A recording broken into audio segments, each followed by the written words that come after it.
And the three things that I want to leave with you, just these three. I could do 10, I could do a whole life class. But just these three things will carry you if you let them. First and foremost, knowing who you are. Knowing who you are. Being able to answer this question, who am I? And what do I want? You know, many times when I go out of the country, I am baffled by that question. To explain what is your occupation. I've stood there for 10 minutes. Well, am I a talk show host? Well, I'm more than a talk show host. Am I a businesswoman? I'm a businesswoman. I'm more than a businesswoman. Am I an entrepreneur? I'm more than an entrepreneur. So I just leave it blank or self-employed. So I'm not asking for the roles that you play as daughters. I'm not asking that question. What are the roles that you play as a daughter, as a friend, as a sister? You're going to be a lawyer, you're going to teach, you're going to be a pharmacist. I'm asking the bigger question of who am I? Who am I really? My answer is I am God's child. I am that which is born of all that is. I am, as Pierre de Chardin said, a spiritual being having a human experience. Come trailing the breath of the ancestors yet, but trailing the breath of the angels. And understanding that because I am connected to the source of all that is possible for me. That's who I am. And what do I want? I don't want to just be successful in the world. I don't want to just make a mark or have a legacy. The answer to that question for me is I want to fulfill the highest, truest expression of myself as a human being.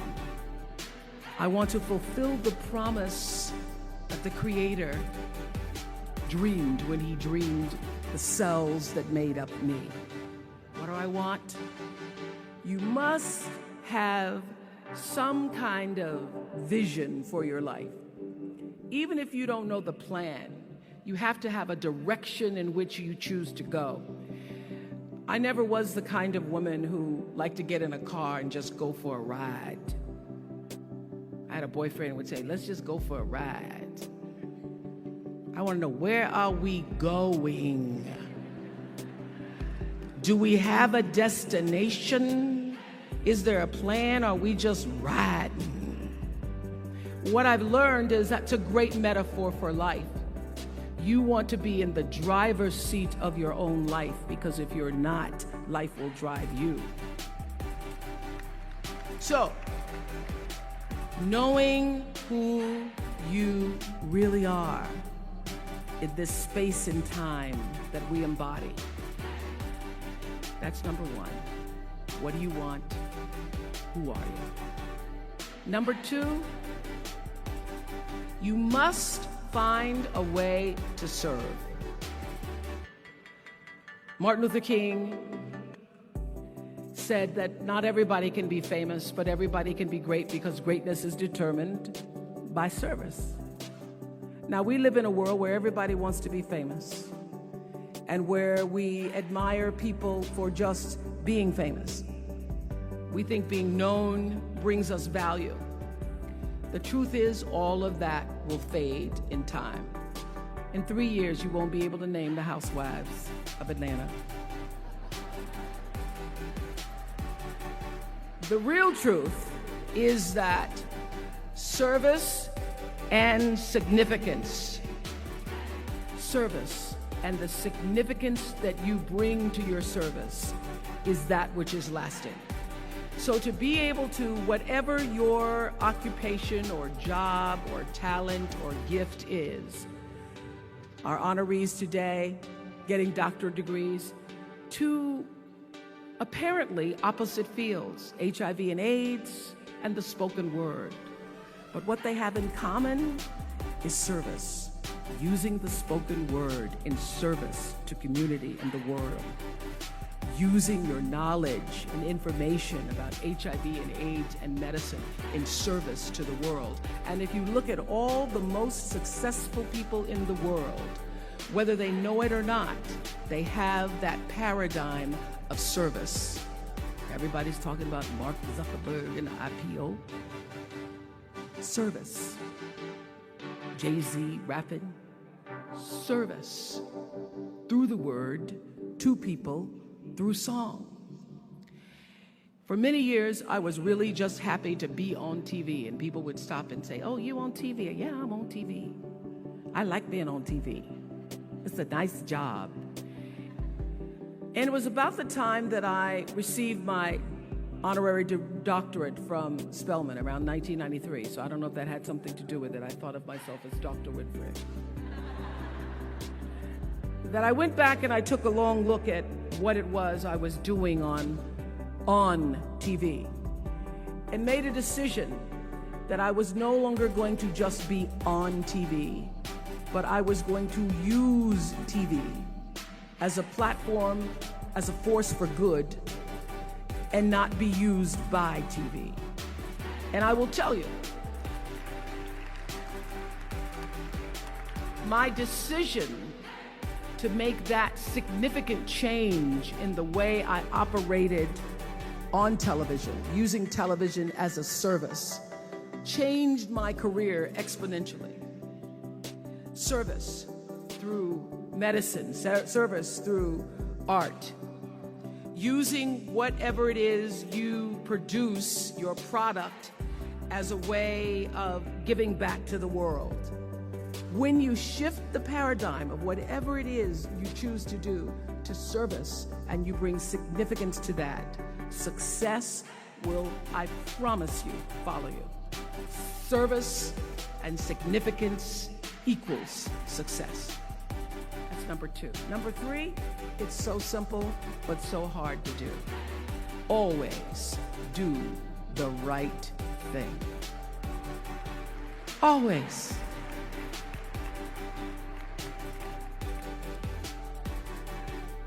Be excellent. People notice. Think of how you notice. You go to Taco Bell, somebody gives you an extra napkin and some sauce. You notice. You want to go back to that person, because even at Taco Bell, excellence shows itself. Be excellent.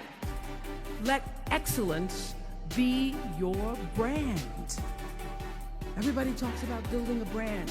I never even knew what that was. When people say, "You're a brand," I would say, "No, I'm just Oprah." What I recognize now is that my choice to, in every way, in every example, in every experience, to do the right thing and the excellent thing is what has created the brand. Years ago, I did an ad for Revlon for an ad they were doing called Unforgettable Women. And what I know is that when you are excellent, you become unforgettable. People remember you. You stand out. Regardless of what it is, you become an unforgettable woman. And that is what we all want. We want to be unforgettable and not forgettable. So doing the right thing, even when nobody knows you're doing the right thing, will always bring the right thing to you. I promise you that. Why? Because the third law of motion is always at work. For every action, there's an equal and opposite reaction. That is so true in all of our lives. That's what Newton said. Celia in The Color Purple said it. Everything you even try to do to me, already done to you. Everything you even try to do to me, already done to you. So you don't have to worry about revenge or getting back at somebody, making sure they pay. You just have to do the right thing, and the right thing will follow you even when people don't support it. I remember many times on my show. There are many shows y'all never saw. And the reason you didn't see them is because I got the last vote. And I remember 2010, my team, hardest working team in television, had done this interview with a woman who turns out she was a Sunday school teacher by day and a sex addict at night. Ooh. And they were like, you won't believe it. We got her going out, we got her with the men, and we get to show her, and she was willing to show us everything. I sat down with a woman for an interview that was taped. And during the process of the interview, I said, why are you doing this? And she said, oh, I want to help people. I want to tell my story and I want to help people. I said, do you have children? She says, yes, I have a 10-year-old son. I knew right then, this is never going to see the light of day. So we got off the air and I said to the lady, we are not going to air that show. And she said, why? My producer said, why? She knew she was being filmed. She knew what she was saying. She knows what you... I said, because her son will never get over it. Her son will never get over it. And it's not worth a rating point to me.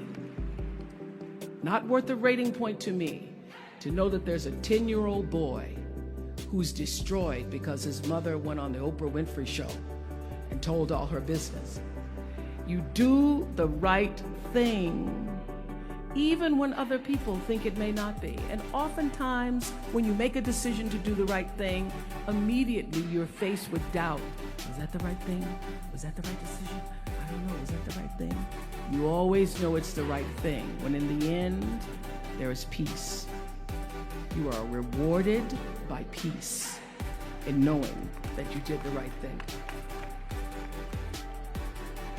The most important thing I have come to know in doing the right thing and making the right choices is understanding what we talked about yesterday. All of you leaving here have the potential for enormous success. There's a price that comes with that. People don't always like you, and they're not always happy for you.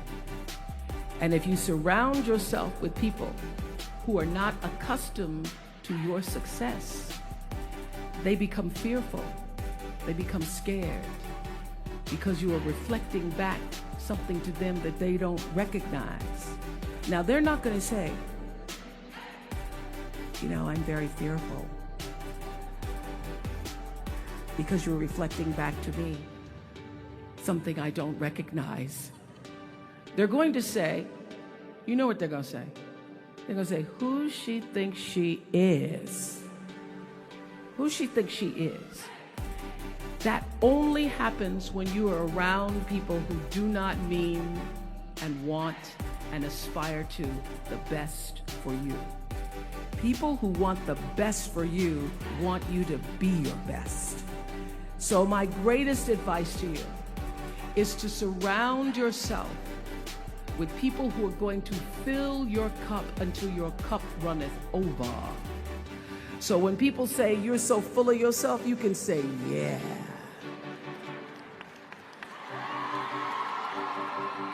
Yes, I'm full. I'm so full, my cup runneth over. And to know that once your cup runneth over, you cannot spend your life with your gallon-size offerings, offering them to pint-sized people.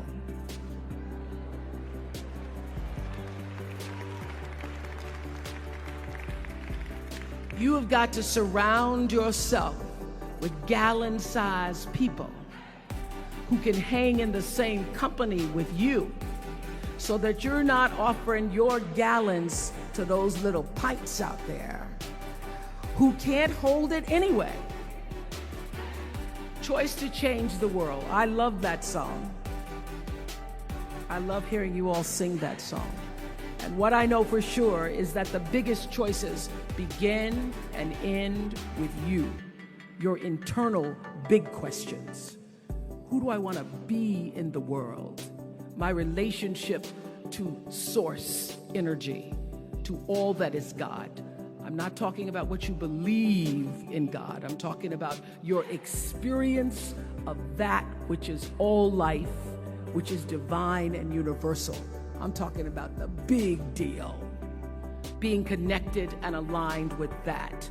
When you are tuned in and charged into that, whenever you feel empty, you go inside yourself and you connect to the source, and you know that all things are possible. To know that, and to choose to do the right thing in service and significance, I promise you, you will create a vessel of service for yourself first, because you have to honor yourself first. You have to give to yourself first, otherwise you have nothing to give away. You will create a vessel for yourself, for your family, your community, and the world. And those three things will not only lead you to a blessed life. I stand as a witness. My life is so blessed, I can't even take it in sometimes. It will lead you not just to a gifted life and a rewarding life that fills you up, but a sweet life. That's what you want. You want the sweetness. You want it to be so sweet so that even when the storms come, and they will, you'll know this too shall pass. This too shall pass. The storm is passing over, and you shall not be moved because you know who you are. When you can do that, grace will follow you. Grace and glory. And when they see you coming, it ought to make them proud. They say it's the click of your heels. It's the bend of your hair. It's the palm of your hand. It's the need for your care, because you a woman. You a Spelman woman.